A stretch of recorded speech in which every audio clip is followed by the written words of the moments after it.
Well, we're back for another video. What is it this time?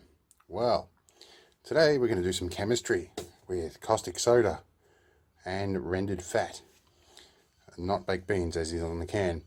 How does this fit in with the rest of my channel, you may ask? Well, most of what I'm doing is about some form of survivalism, as in repairing your electronics, making stuff work when there's no power, all that sort of stuff. One thing that I do need to do regularly is get my hands clean, and making soap is a good way of doing that. And it's also an exercise in efficiency, in that we have this wonderful air fryer that nicely renders the fat out of most things we cook. So I'm trying to find a way to actually make use of that instead of just throwing it away all the time. So this will be very, very handy, I would hope. So we are starting with caustic soda, which is the primary ingredient, and we've got fat as the secondary ingredient. That's about all there is to soap.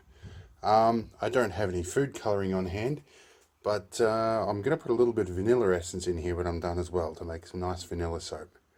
So let's get everything set up and get cracking. Alright, so just a disclaimer here, this will be the first time I've ever made soap, and caustic soda can be a bit of a problem if you don't treat it right. So if you're worried about that, then don't do this. The other ingredient we're going to add is a little bit of vanilla. Of the two available flavorings or smells that we have, one is peppermint, one is vanilla. I think we have some orange somewhere as well, but yeah, the financial manager has suggested vanilla might be the best choice. Now, out of these cans of oil, most of them are fairly solid, except for that one that I've just poured on the bench. One is very, very liquid. This has probably got a lot of water in it, so I'll use that last if I use it at all.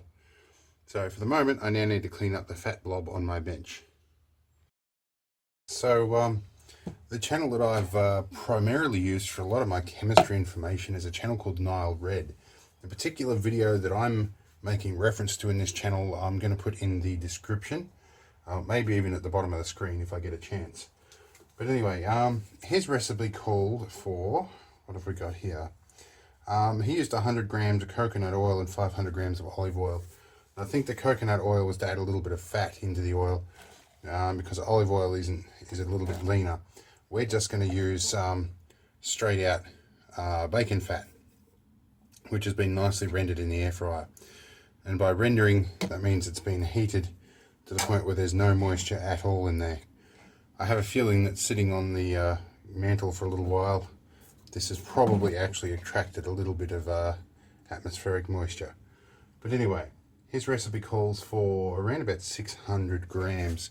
I'm going to convert his ratio a little bit, because I'm going to make quite a bit of this. But I do need to make room for the water as well. So what are we? We're talking about 200 ml of water and about 80 grams of soda at the same time. So I think I should probably keep to that recipe. Let me have a look here. So I know this is probably going to just about fill the top of this beaker here, but we want about the 600 mark. Geez, I'll probably get 2 batches out of this, which might be actually a good way to go. So I think 2 cans is about the ratio we want. I'll just level this all out. I know this looks horrible, but it has been largely filtered too, so that's good. We just want to get a little bit of that bit out, because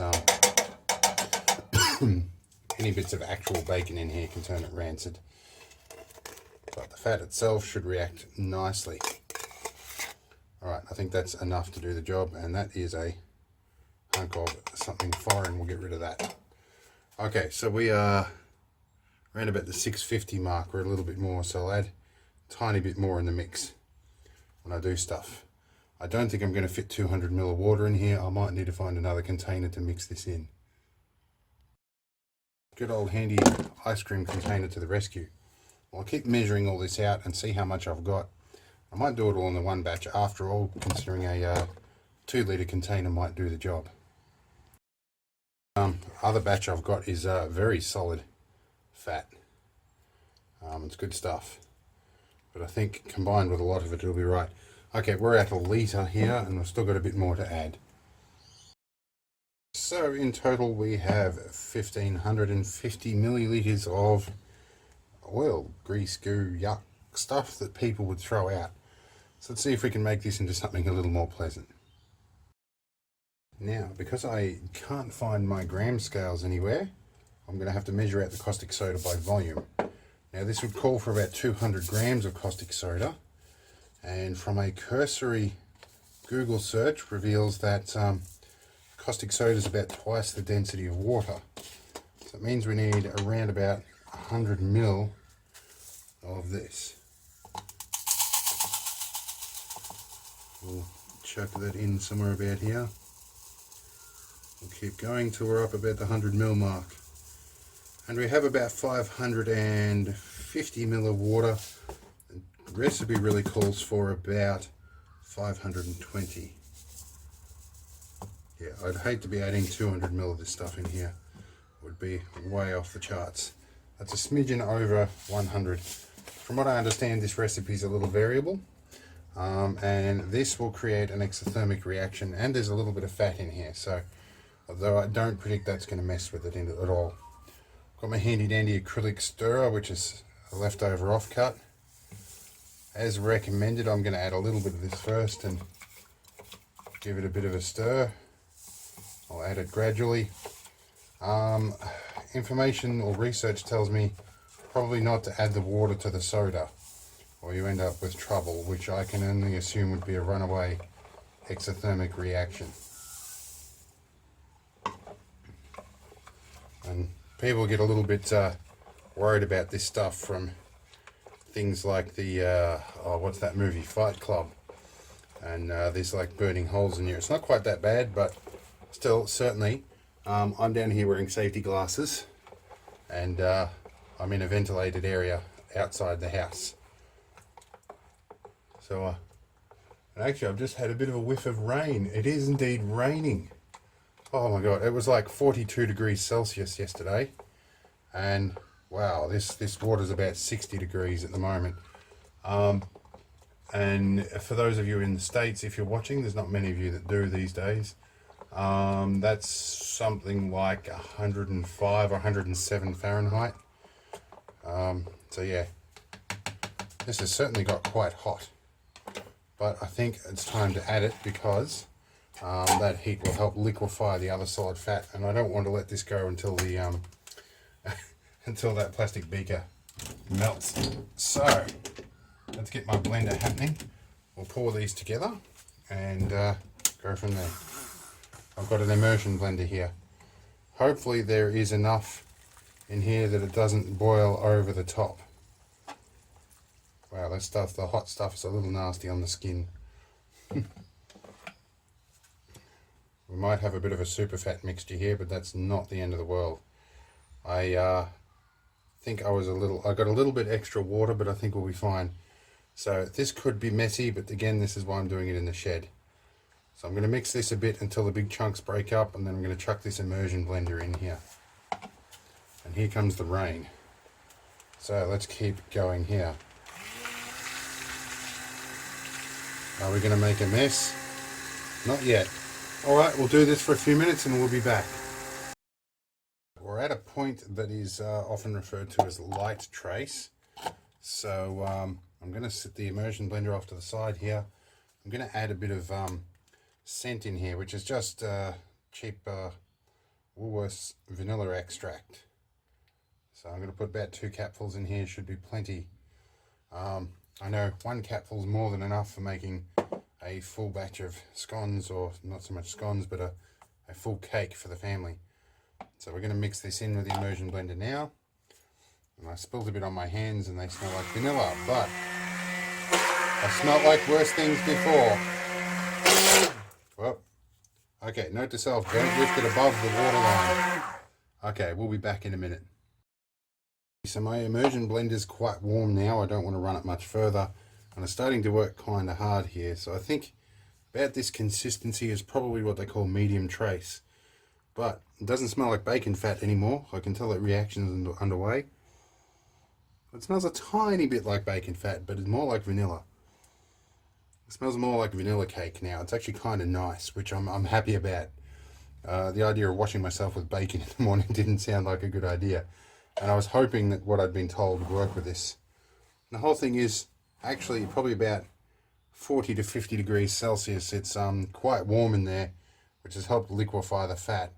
So there's definitely a chemical reaction taking place. I'm happy about that. It's time to get it in the molds. And for that I have some of these silicon molds. We'll change our camera angle. I bought some of these for casting resin. It's going to do cast brass into resin. Well, particularly 3S3 British ones that were of a historically valuable time period. Still a bit of resin in there. But I'm going to pour some of this in here, try and level it out. I've got 2 of these, and then we'll leave it sit overnight. So the method I'm going to adopt to get this into the mold is one that my financial manager, aka wife, will probably not approve of. I'm using one of the good kitchen spoons. Now I brought out a couple of extra molds just in case I have extra soap that overflows. And based on how much I'm putting into just these things, I'm thinking I'm going to definitely have overflow. But it's taking about 1.5 spoons for each one of these. And these were actually, I think, designed for chocolates anyway, so probably fairly ideal for this. But I'll keep going until I get both. I've got 2 of these. I'll try and fill up both of these molds, and then we'll see what other crazy shapes we can come up with. We're going to have a lot of soap, geez. Should have done this sooner. Alright, we'll be back. Alright, so I just left to go and clean some utensils and whatnot that I'd used. And I can tell there's definitely a chemical reaction taking place in these molds. They're definitely hot, but you can notice the definite color change. So these are going to sit here overnight. I am as sweaty as hell. The rain stopped very quickly, and the humidity is like 98% right now. I'm sweating profusely and nothing will cool me down. My legs are getting numb, my hands are starting to go numb, and my left eye is losing some visual field. So I think it's time we all went inside. Actually, we can see this one here has started to do the same thing. It's definitely reacting. I'm pretty confident I got my my proportions and measurements right. My brain is now starting to fail me, so that means it's time to go inside. So that's what I'm going to do. We'll come back out in the morning and see what these look like. So while we're inside and waiting for the night to pass, I felt I should probably explain a bit deeper about the actual reason why I'm making soap. Now, during my time in the USA, which is where my wife came from, I did a couple of trips over there. I discovered this stuff, Irish Spring. It is impossible to get in Australia unless you order it through an importer, and the price shoots up predictably, and the quality of the product by the time it arrives here is often not great. But the smell from this I've got some very fond memories of as a result of that whole thing, and this soap actually does do the job. It's an actual proper tallow soap. Stuff like this is actually kind of hard to get in Australia. You can get soap, but it's not super fatted. It's usually done to a precise ratio, and it dries the hell out of you, and it actually, you don't really get all that clean very easily. This stuff, a pack of this will last me nearly a whole year. As in, and by a pack I mean around about I think we get about 15 blocks, and it costs about $75 to get here. And these are the standard size ones. Often they'll send us the personal size ones, which are a little bit smaller, and charge us the same amount, but these are the 3.75 ounce jobs. So yeah, it's hard to get a soap that actually works and does its job properly. So the attempt at making my own isn't entirely intellectual. It's because I'm looking for a decent bloody soap that does a job. So yeah, I'm gonna have a crack at making my own. Anyway, we'll see in the morning. For me, I'm gonna get some rest and I'm gonna cool off. You can probably hear there's an air conditioner in the background. It's time to take a break. Alright, so I was doing some thinking, and I thought what I've done is actually reasonably close to the hot process. So I thought I'd come out after a couple of hours and check it.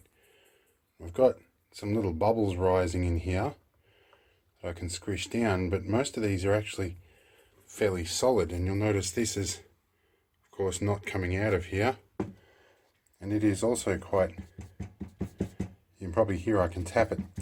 Feels a bit like Super Balls is about the texture it's got, and it is all actually still quite warm. That chemical reaction is still going gangbusters, so it's also quite hot out here in the shed anyway, and it is starting to feel a bit more like soap.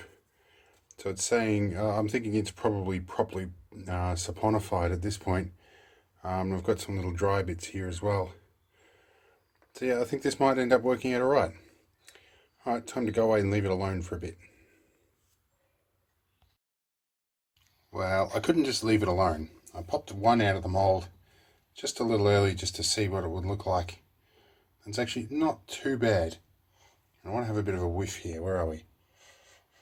Yeah, it smells like bacon soap, as you would imagine. Not much smell of vanilla at all, so next time I need to add a lot more. Anyway, now I actually need to leave it alone.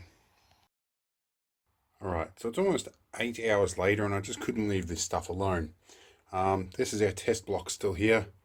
It started to solidify quite nicely on the bottom and the top. The sides are still a little bit soft. Yeah, well, it doesn't smell horrible, but it doesn't smell great either, and there's not much smell of vanilla in there like I'd hoped. But it'll work for soap to carry around as a bush block if I want to leave it somewhere. And by bush block, I mean something I can use out the bush. But what I might do is I might pop all these bricks out here and let them dry on this rack a little bit longer and let them dry out evenly. The rain has continued and it's definitely got quite a bit cooler. But these are still quite warm, although they're cooler than they were. So I think the reaction is slowing down. Anyway, I'm going to get these popped out. Alright, so my apprentice has come out to help. We're going to show you how to pop the blocks out. So we go from here. Wait, watch. You put your fingers underneath and you push up out the bottom. Okay, it's still kind of sticky. There you go. You have a go. What's that? So you can pop them out of the mould. Punch hole. Hey. Yep. That's so funny. A bit soapy, is it? That's too soapy. Alright, we'll keep going with all these. Pop them all out. Oh dear, what happened again? That's alright. These are only experiments anyway. It doesn't matter if they get squished. Put them after these. Yep. And you pull up. That's right. Yeah. Keep going. And we can let these air dry for a few days and we'll try them again after that. Ooh. Stack. That's one mould done. I could stack them. Yeah, now let's pop them out of the mould first. Then we can stack them. No, wait. Stop playing blocks with them. Pop them out of the mould first.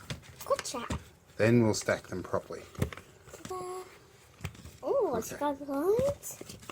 Oh, I think my arm's been in the way of the camera there, but push up from the bottom. Yep. And push up from this one. Okay. Now we can stack. Alright, let's get them arranged on the tray. Alright, we've got our blocks set here, ready to dry for a couple of days. I might check in on them tomorrow or in a few days' time when I really feel like it. And I think there was a little bubble of oil, like vanilla extract got stuck in that one. That might be why they don't smell very good. Anyway, we'll check in these soon. Alright, well, it's been a bit over a week and maybe a little bit more since we left this soap to dry. And it's, where are we? Relatively solid now. You can slightly deform it if you squeeze it quite hard. But it is certainly drying well. We did nick a couple of blocks as testers earlier in the week. And my apprentice proved that they are good for about 3 baths. So it actually works quite well as soap. And really no smell to speak of. Tiny bit of sort of homemade-y soapy smell, but it's not too bad. And a few people I know that make handmade soap or have had experience with it themselves have said this is actually not too bad. So we can cut a section off here. It's quite solid through. There's still a bit soft in the middle, so it's going to take a while. But yeah, I think I'm pretty well going to conclude this video. I don't want to wait another 2 weeks just to have a look at what the end product is. But so far this works well. I think I'm going to add a bucket load more, either vanilla or peppermint oil or something like that. Something that sort of adds to its antibacterial property a little bit. But yeah, or maybe even orange oil. Something useful. But yeah, overall, the soap experiments worked well. Oh, this one's actually got quite hard. The big block is going to be interesting. Alright, well, I'll leave you at this because yeah, it's been probably a quick video at this point, but it's been long for me. I took the long way round. So yeah, homemade baking soap. It's very possible and it works reasonably well. Probably next time I'll add some coconut oil to help the lather. But yeah, it does work well for industrial soap. This is going to stay out in the shed for all the things I don't want to bugger up a good block of soap on. Anyway, we'll see you in the next video. Hope this was interesting. It was an interesting chemical experiment for me anyway. I'll see you all next time.